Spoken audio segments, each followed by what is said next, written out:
Donc Fabrice est un homme d'affaires français qui vit maintenant en Russie et est spécialisé dans le conseil international vers la Russie et le Moyen-Orient. Il est président de la Société française de démographie et vice-président de l'association Est-Ouest. Ouest-Est, pardon. Fabrice Sandin est aussi un lobbyiste qui travaille depuis plus de 10 ans au rapprochement de l'Europe et de la Russie. Il parcourt les pays de l'Est de l'Europe, où il se rend régulièrement pour leur expliquer la vraie nature de l'Union européenne et les dangers de sa politique. Très attaché à la défense de la famille, il est conseiller auprès du World Congress of Families, qui est présidé par Brian Brown sur ma gauche. Marié, il est père de 7 enfants. Oh.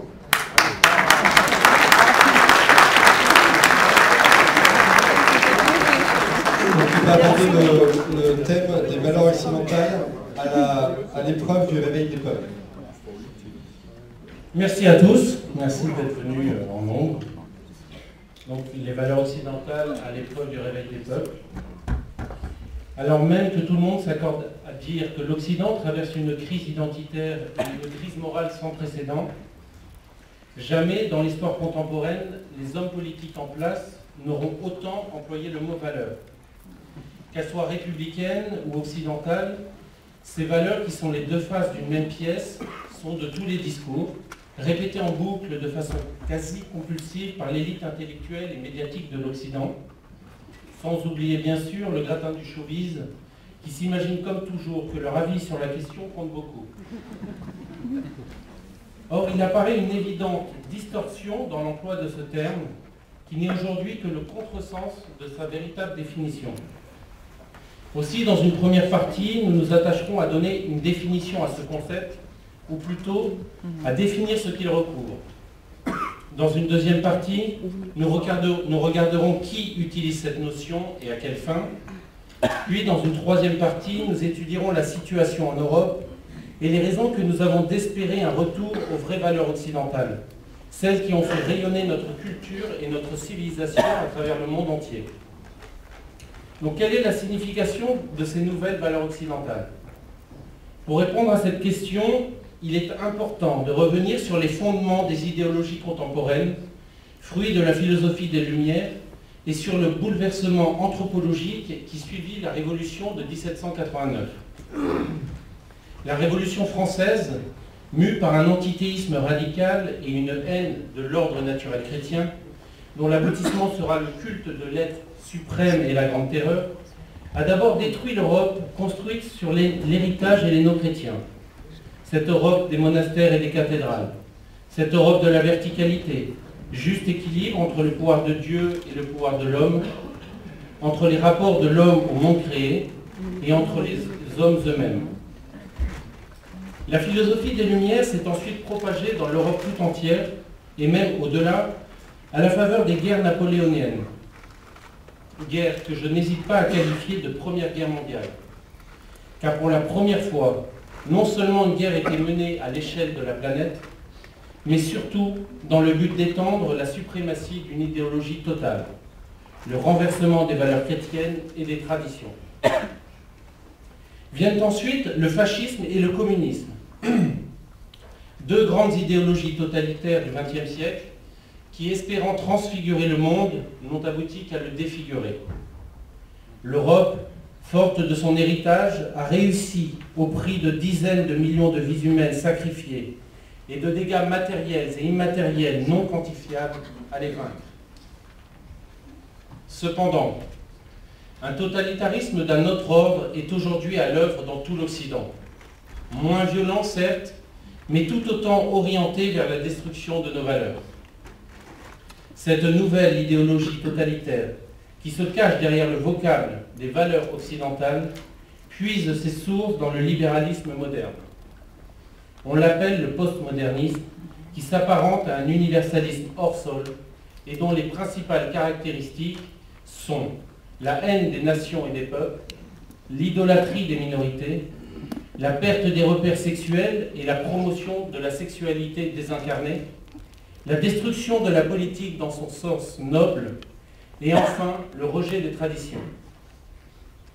Maintenant que nous avons défini cette idéologie, regardons qui l'utilise et à quelle fin. C'est tout l'objet donc de cette deuxième partie. Afin de mieux comprendre les objectifs des promoteurs de cette idéologie, il convient de rappeler que ces derniers, tout comme ceux à l'œuvre derrière le fascisme et le communisme, sont les fils idéologiques de la Révolution française et du siècle des Lumières, et les fils spirituels de Robespierre et de Saint-Just. Si les buts ont varié en fonction des époques, la méthode de son application, elle, est toujours restée la même, et elle fonctionne en deux temps. Premier temps, ériger un principe fort à partir d'un raisonnement faux et fonder toute sa politique dessus. Deuxième temps, l'imposer aux autres par la violence si nécessaire et justifier cette politique en jetant l'anathème sur tous ceux qui s'y opposent. Selon cette méthode, le fascisme s'est servi du vecteur race comme principe de son idéologie. Le marxisme, quant à lui, a utilisé le vecteur classe. Aujourd'hui, le postmodernisme se sert du vecteur individu. Arracher l'homme à ses déterminismes identitaires, le couper de ses racines, de sa famille, pour en faire des individus centrés autour d'eux-mêmes, de leurs plaisirs et de leurs passions.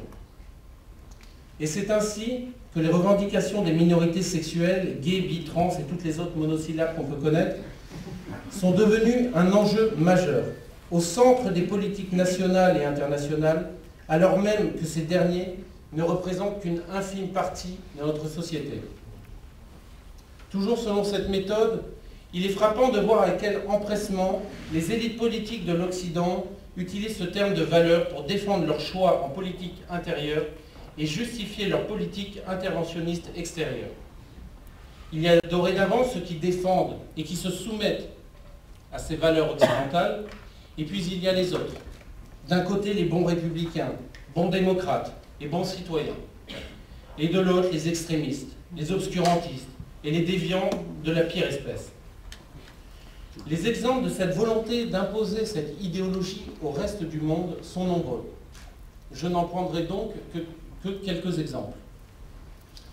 En juin 2014, le vice-président des États-Unis, Joe Biden, affirmait avec force, devant un parterre d'avocats, que, je cite, « La protection des droits LGBT est au-dessus des cultures nationales et des traditions sociales. » Plus récemment, un ancien représentant au Congrès américain, Steve Stockman, a confirmé cette nouvelle priorité en déclarant que les hauts gradés américains sur place au Nigeria avaient reçu l'ordre de ne pas transmettre au gouvernement nigérian les renseignements qui lui auraient permis d'écraser Boko Haram en raison de la position du Nigeria sur les droits LGBT et son opposition au mariage gay.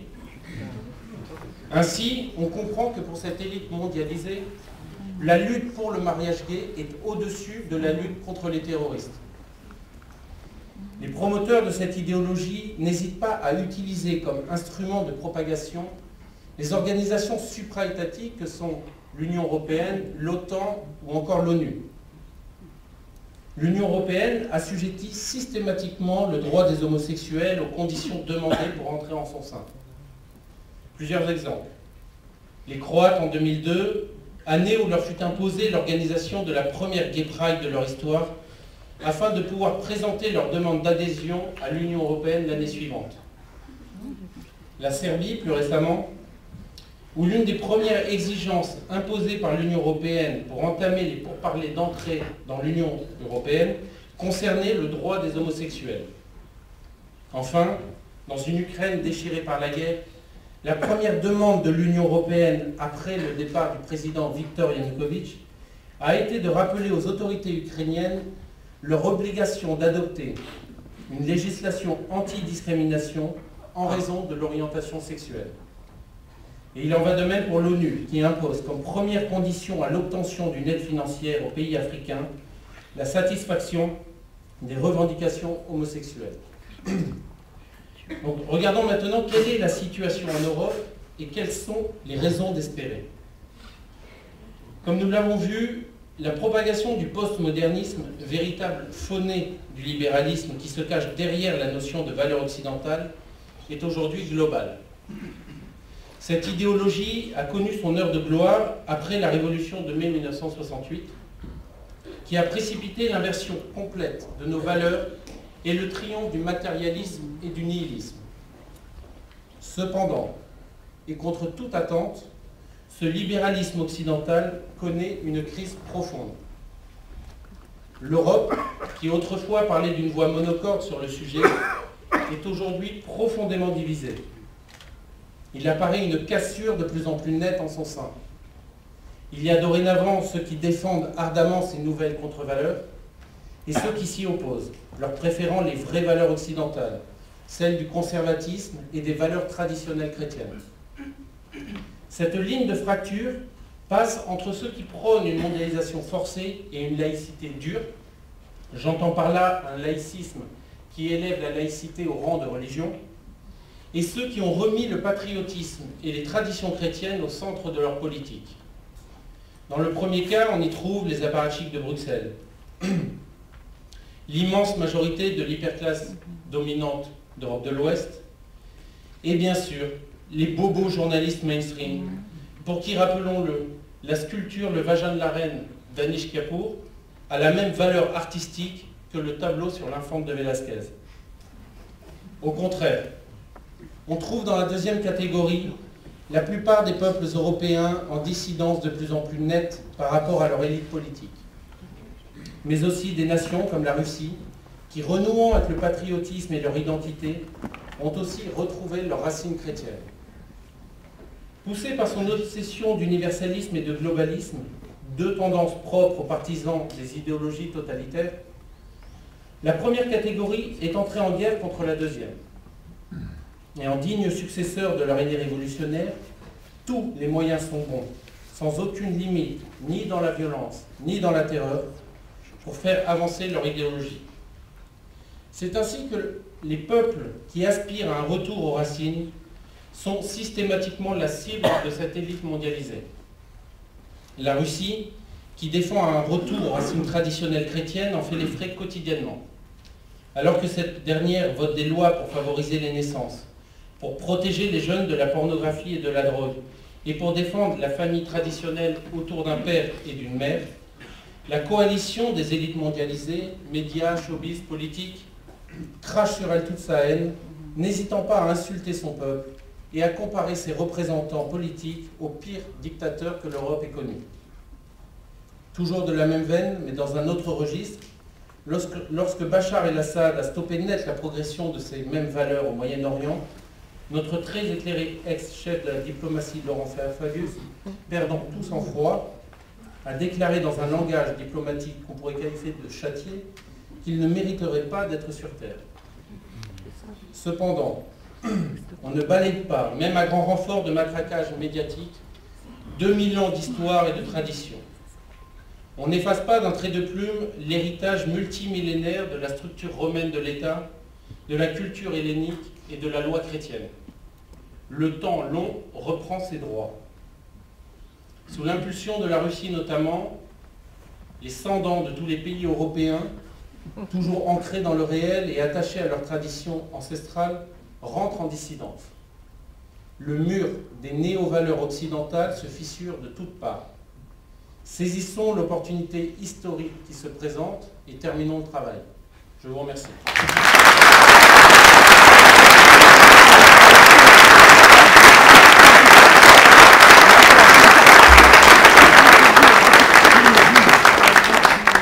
Merci beaucoup Fabrice pour ton intervention.